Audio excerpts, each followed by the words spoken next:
Man liekas, ka es nu pat Rēzekniešiem aizsūtīju vienu tādu materiāliņu, viņi tur arī cīnās ar tiem kritērijiem.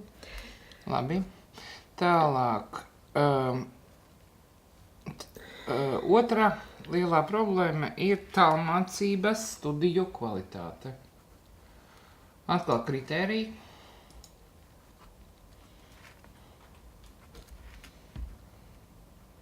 Tālmācība man mazliet ir svešāk, teikšu atklāti, bet ne jau tā, ka es neko nezinu no tā, Tieši bet tā. vienkārši tā organizācija, kā Tieši tā. viss tas notiek, kā tās vienas ir, jā.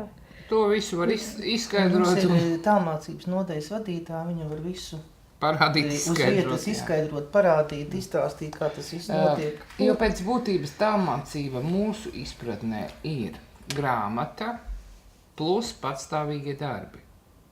Tas ir, es esmu sarakstījusi grāmatu, kas saucās Matemātika ekonomistiem, un šī grāmata man ir 3 daļās sarakstīta. Pēc pirmās daļas izlasīšanas es dodu pirmo pastāvīgo darbu, pēc otrās daļas otro darbu, pēc trešās daļas trešo darbu.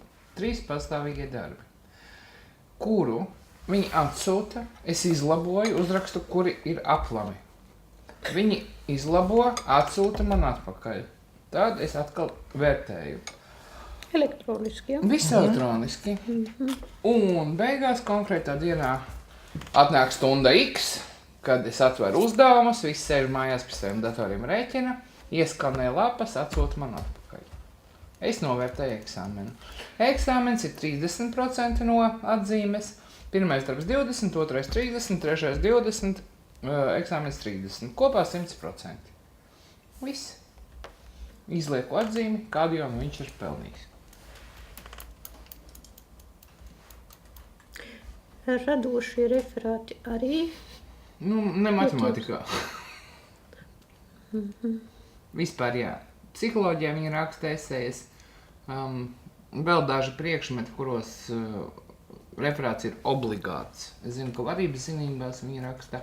Man jau tomēr ļoti patīk, ka viņi tā trenējās rakstīt arī referātu, un tad es redzu, vai viņi tiešām pārraksta to, ko pasniedzējs ir teicis, vai kas ir grāmatā, vai paši kaut kur, jo tā domāšana, tas ir Mēs jautājums esam numur tik 1. tālu nonākuši, ka, piemēram, tad mums Irēna Germane ir lektora vadības zinībās. Viņa dod rakstīt referātu par tēmu. Piemēram, es neatceros tieši to tēmas nosaukumu, bet ideja tāda. Darba devējs ir ieinteresēts, lai darbinieks strādātu labi, bet, protams, nav ieinteresēts viņam maksāt, un nemitīgi piemaksāt, tātad, lai viņš, materiāli stimulētu. Darbinieks, protams, ir ieinteresēts saņemt daudz naudas, un vispār viņš kā kārtīgs cilvēks grib strādāt labi. Ja, tātad, kādus principus jūs personīgi ņemsiet vērā savā uzņēmumā algojot darbiniekus? Tēma tāda. Tātad raksti referātu par šādu tēmu. Protams, var kaut ko paņemt no interneta, bet bez sava personīgā viedokļa nekādu neiztikt. Un tā tālāk. Redziet, attiecībā par to, te ir jautājums par stimulēšanu, par motivāciju. Un neatrisināts jautājums ir motivēt, jeb papildus stimulēt par to, kas faktiski ir funkcijās jau iekšā. Un tā ir viena no lielākām kļūdām. Viņam ir pamats tā jāizpild tas, kas viņam ir jāizpild, un kas nāk virs tā. Papildus par to, tad ir ļoti skaisti var stimulēt. Un līdz ar to mēs padarām viņu aktīvāku, viņš domā, kur ir neizmantotās rezervītes un tā tālāk. Ja mēs viņu stimulējam vienkārši par to pašu darbu, kas viņam jau ir pēc profesiju klasifikātoru paredzēts. Es nezinu, vai jūs viņus lietojat vai ne, man tur savas domas ir. Bet, principā, tad nekāds stimuls tur nav. Man jau prēmija tāpat būs. Es darbu esmu izpildījis un tam līdzīgi. Mums šeit prēmija nav. Nē, ja tas ir tā, tad tas ir ļoti Progresīvi. Droši vien, ka tas ir ļoti progresīvi, es par to absolūti nešaubu. Lūk, tā. Tā kā... Vai jūs gribētu to visu darīt? Es pašreiz, man ir drusītiņ jāpārdomā, bet es tā īsti nevaru saprast, kāda pienākuma tiesības. Kā man ir jāuzturās pie jums, vai es varu arī strādāt? Mēs gribētu gan, jo mēs gribētu, lai docētāji, kuri vēlēsies skriesties pie jums pēc padoma, palīdzības un tā tālāk, un jūs arī gribētu ar viņiem noteikti aprunāties. Vēl, mums docētāji nemīl nākt uz docētāju sapulcēm. Nes kāpēc viņiem liekas, ka tas varbūt nav obligāti. Nu, tas nav nopietni, manuprāt. Tieši tā. Tā mēs arī uzskatām. Viņi neraksta zinātniskus darbus, mēs vairs nezinām, kā viņus vēl motivēt. Viņi nenāk uz sapulcēm. Nē, katram ir savs aizbildinājums, bet tāds ir mums visiem. Nu, dabīgi, jā. Ja? Un līdz ar to mums vajag kādus, kas gana un pieskata docētājus. Tas ir tās tiesības darīt jebko ar viņiem. Nu, lūk, tātad mēs runājam par apmēram vienu 800 latiem kā algu. Mēs runājam par skaistu darba vietu siltumā. Varbūt šajā kabinetā, ja nē, tad atradīsim citu kabinetu. Vienkārši šeit ir tāds centrs. Jūs varbūt pamanījāt, visi virina durvis, grib nākt iekšā un grib stāstīt savas problēmas un tā tālāk. Ja droši vajadzētu tā, lai varētu arī tā viens pret vienu runāt ar apmeklētāju, jo es personīgi esmu pieradusi pie doktorantu konsultēšanas, un man tagad tur attiecīgā vietā piedāvāja, 3 galdi tikai būs istabā, un es teicu, bet tad, kad es sākšu runāt, tad tie pārējie, ārzemēs ir tādi, atnāk konsultēties, tad pārējie visi iet ārā, staigā pa koridoru. Kas viņiem sava darba nav?